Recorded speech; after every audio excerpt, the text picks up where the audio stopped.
Hi guys, Artie McCarty here, and today I'm going to teach you how to make a Chinese dragon for the Chinese New Year. I hope that you'll have fun with this project, and I realize my mouth is not lining up to my words. That's okay though, let's have some fun. All right, so you can see that this paper fit on my hand, and when I open it, all the pieces kind of come together so that when it's folded, it looks like the mouth comes together. You can see that they open and close together like so, but really it's just one big piece of paper that is folded correctly. We're going to start by using just a regular piece of white paper. I took mine out of the printer.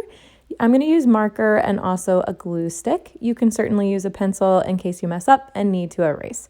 Let's start with our big paper. You can see that my dragon fits into the big paper 3 times. So therefore it's 1/3 the size of my paper. Now you guys are probably used to taking your paper and folding it in half, but we need to make a third. That means there will be 3 sections of our paper. This isn't as bad as you think. All you need to do is take your paper and kind of fold it like you would to fit in an envelope. Take one side and fold it part of the way over, and then the other side will flap on top, making the 3 sections. Sometimes it helps to hold it up and see inside. You want all the sides to kind of be equal. If you need an adult to help you with this, it might be a good idea. This is the hardest part of the whole project, but I know you can totally do it. So you're making 3 sections. It's going to look kind of narrow, and it doesn't have to be perfect, but once you have it lined up, hold it with your other hand and press with your fingers and crease that guy pretty good. Then you should have a skinny part paper ready to make into a dragon. Now you will notice that there are 1, 2, 3, 4 sections of our dragon that will need to be folded. So that's what we need to do here. The first step is to take the bottom of your paper, hot dog style, and to flap it up, folding it upward, exercising your paper if you need to, and getting it to match up to the top. So again, hot dog style, bringing the bottom up. Sometimes you have to be stronger than your paper and make your paper move and bend the way you want, and fold all the sides once you've lined it up. Okay, so that folded our paper in half. Now we're going to take the front flap, and only the front flap, not the back one, the front flap, and you are going to bend it, exercise and bend it, line it up at the bottom, and once it's lined up, press through the center and fold your way out, creasing it forward so you have a little flap in the front. You could take the back one and fold it backwards, but I like to actually turn my paper over to the back and exercise this guy, folding him backwards in the opposite direction and lining him up to that center fold. And again, press in the middle and work your way out. So now you kind of have a big square, kind of like an accordion style fold all together. All right, so when you open it up, you should have 4 sections on your paper. And remember, friends, if you need to pause and rewind and replay, you can always do that at any time. This is kind of what it looks like from all the different angles to make sure that you're in the right spot. Okay, so let's open our paper like a book.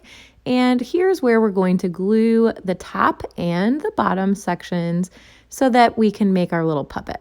All right, here you're seeing me glue that guy only in the top square and only in the bottom square. All right, set that glue aside and don't forget your cap.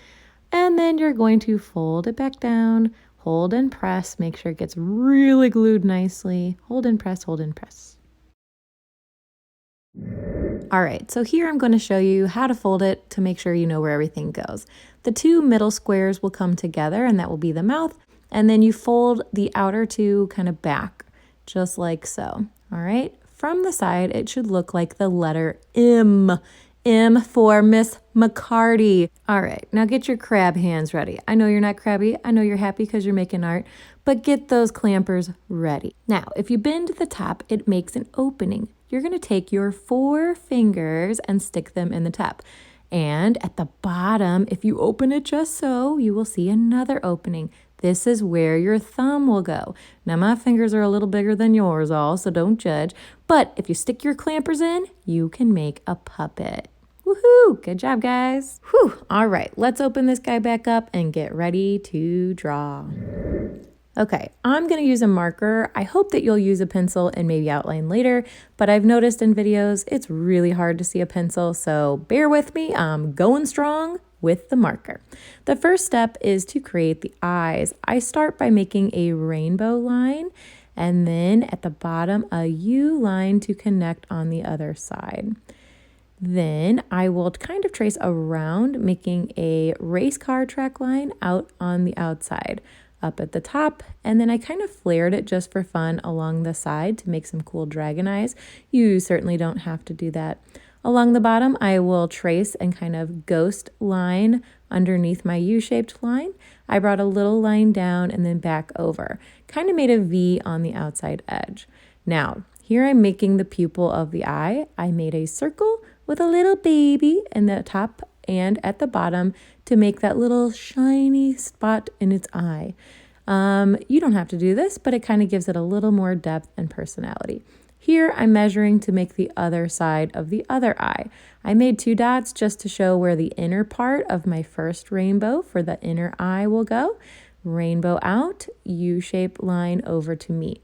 I can tell mine's smaller already, but that's okay. Then I'm going to make that ghost line to follow out and bubble around, and the same for my U shape underneath.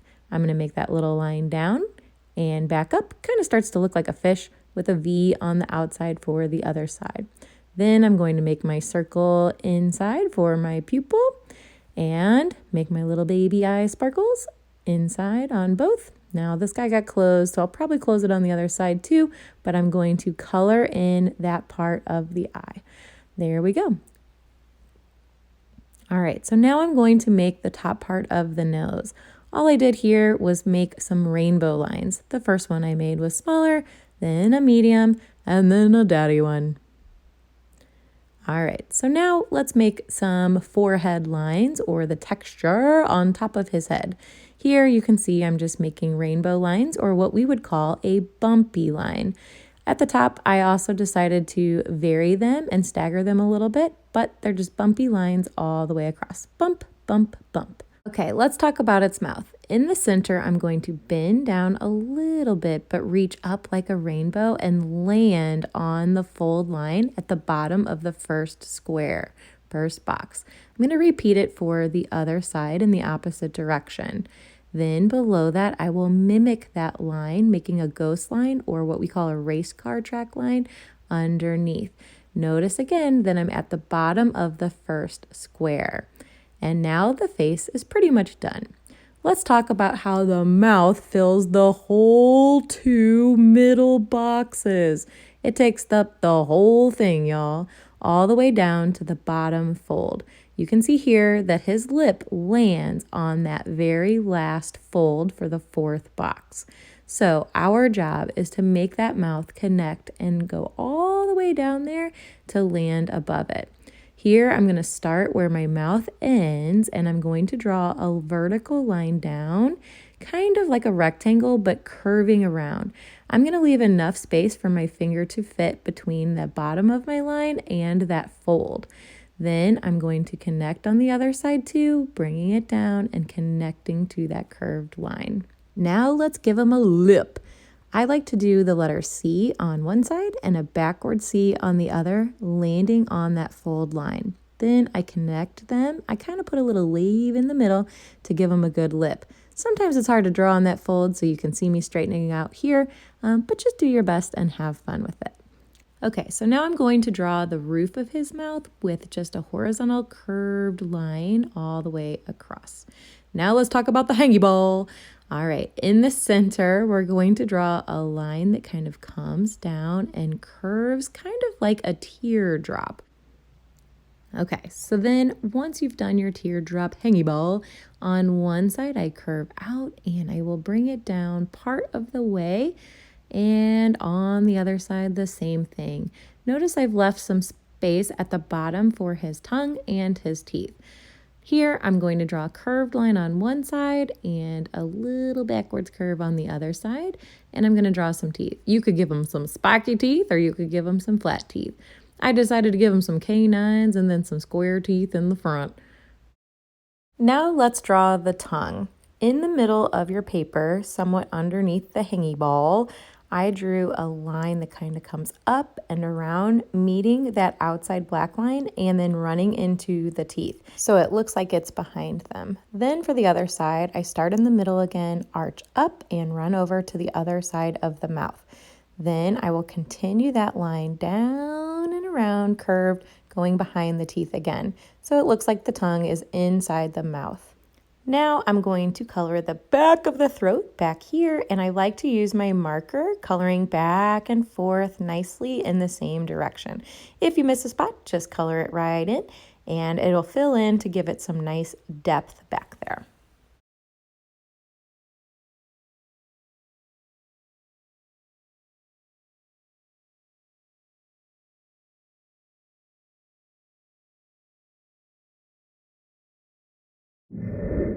All right, now that our mouth and middle two boxes are done, let's talk about that fourth and final box. You can see this is the belly of our beast, and I'm going to start by drawing a vertical line up, over, and back down like a curved rectangle. I gave him some texture in his chest by making some wavy lines like this inside the rectangle. All right, now let's talk about scales. I made some big scales on my other example. I think I want to make them a little smaller for this example. You will notice that the first scale is like the letter U. The next row is shifted though to give it a little more texture and variation. All right, so just like before when I made those bumpy lines, I'm going to make U-shaped lines that are bumpy lines all the same. So U's or bumpies all the way across. For my next row, I will start in the middle of the curved U and top of it. Therefore, it kind of shifts them over and creates a better texture.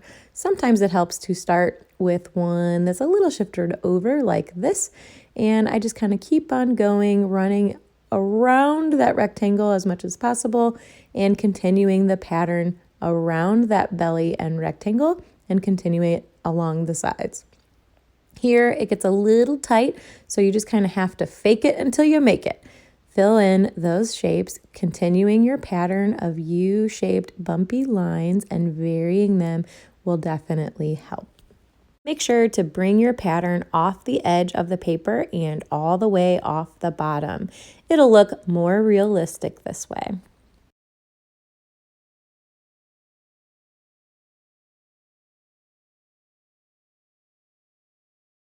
All right, guys, we have completed our Chinese New Year's dragon. Now you guys can color it. I chose to use colored pencils for mine because I like to add for shading and depth and highlights. Lots of blending took place here. You can certainly use colored pencils too if you want, or marker, crayon, whatever works best for you. Just have fun. Don't forget to fold that guy up, stick your claws inside, and have some more fun with your puppet. Show mom and dad. I hope you're happy, healthy, and well. Good job. Bye, guys. Thanks for watching.